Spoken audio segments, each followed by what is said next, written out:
स्वागत है दोस्तों आरबी टॉक के नए वीडियो में। आइए आज फिर से अपने लोग कुछ अति महत्वपूर्ण प्रश्नों को देखते हैं जो कि किसी न किसी एग्ज़ाम में प्रीवियस ईयर में पूछा गया है। और एएनएम वालों के लिए ये अति महत्वपूर्ण क्वेश्चन है क्योंकि ये एग्ज़ाम में आने की संभावना बहुत ज़्यादा है। तो आइए क्वेश्चन शुरुआत करते हैं। तो पहला क्वेश्चन यहाँ पे है कि खच्चर के संस्करण से उत्पन्न एक संकर प्रजाति है। तो इसका आंसर हो जाएगा नर गधा और मादा घोड़ा। अगला क्वेश्चन है डीएनए अणु को दोहरा कुंडली मॉडल किसके द्वारा प्रस्तावित किया गया था। तो एक्चुअली इसका मतलब हुआ कि डीएनए का खोज किसके द्वारा किया गया है। तो ये वाटसन और क्रिक नामक वैज्ञानिक थे जिन्होंने डीएनए का खोज किया था। अगला क्वेश्चन है डीएनए अनुक्रम में जीन को चिन्हित करने की प्रक्रिया को क्या कहा जाता है। तो जीन को चिन्हित करने की प्रक्रिया जो है उसको नोटेशन कहते हैं। जो डीएनए होता है जिससे आनुवंशिकता का पता चलता है उसको नोटेशन करने की प्रक्रिया एनोटेशन कहलाता है। अगला क्वेश्चन है आनुवांशिकी के जनक कौन है। तो इसका सही आंसर हो जाएगा मेंडल। आनुवांशिकी के जनक किसको बोले जाते हैं, मेंडल को। अगला क्वेश्चन इन अंगों में से कौन सा अवशेषी अंग नहीं है।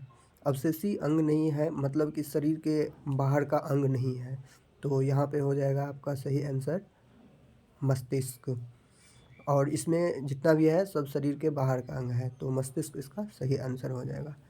अगला क्वेश्चन है डीएनए में से एक से एनआरए पर आनुवांशिक जानकारी की प्रतिलिपि बनाने की प्रक्रिया को डॉट डॉट कहा जाता है। क्वेश्चन का कहने का मतलब है कि डीएनए से जब डीएनए को आरएनए में जब कन्वर्ट किया जाता है तो इस प्रोसेस को क्या कहते हैं। तो इस प्रोसेस को प्रतिलेखन कहते हैं। अगला क्वेश्चन है एक अतिरिक्त गुणसूत्र 21 की उपस्थिति के कारण होने वाले विकार का नाम क्या है। तो इसको डाउन सिंड्रोम बोलते हैं। यानी कि 21 अगर गुणसूत्र किसी व्यक्ति में आ जाता है तो उसको डाउन सिंड्रोम बोला जाता है। इसके कारण कुछ शारीरिक विकार हो जाते हैं, मतलब कि कोई अंग नहीं होता है या टेढ़ा हो जाता है इस प्रकार का, या बौद्धिक क्षमता उसका अच्छी तरह से विकास नहीं होता है, इसी को डाउन सिंड्रोम बोला जाता है। जिन व्यक्ति में 21 गुणसूत्र होते हैं उनमें डाउन सिंड्रोम हो जाता है। अगला क्वेश्चन है पुरुषों में कौन से सेक्स जीन मौजूद रहते हैं। तो पुरुषों में XY सेक्स जीन मौजूद रहते हैं।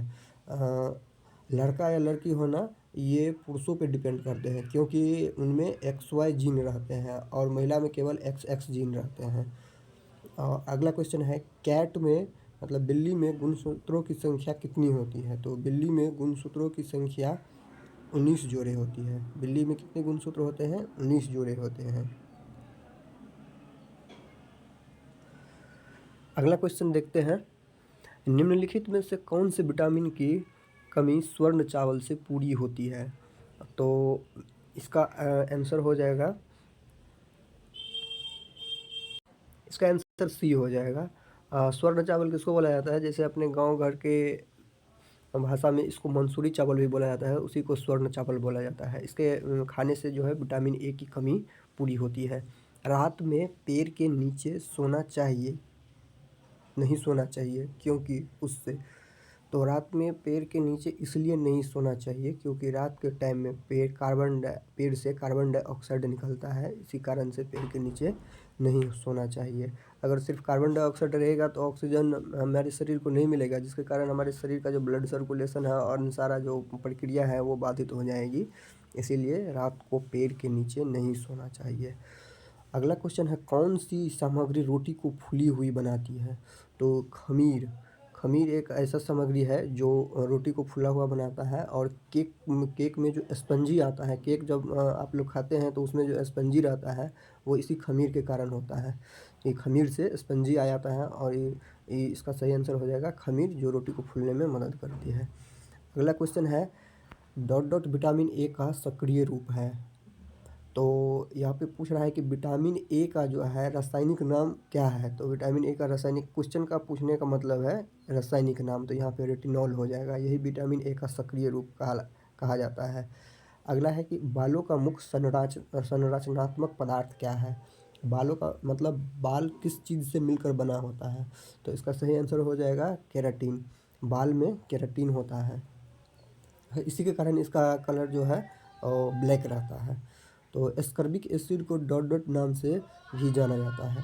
तो एस्कॉर्बिक एसिड को किस नाम से जाना जाता है? तो विटामिन सी के नाम से भी जाना जाता है। अगला क्वेश्चन है मायोसिन और एक्टिन क्या है? मायोसिन और एक्टिन क्या है? तो इसका सही आंसर हो जाएगा मांसपेशीय प्रोटीन।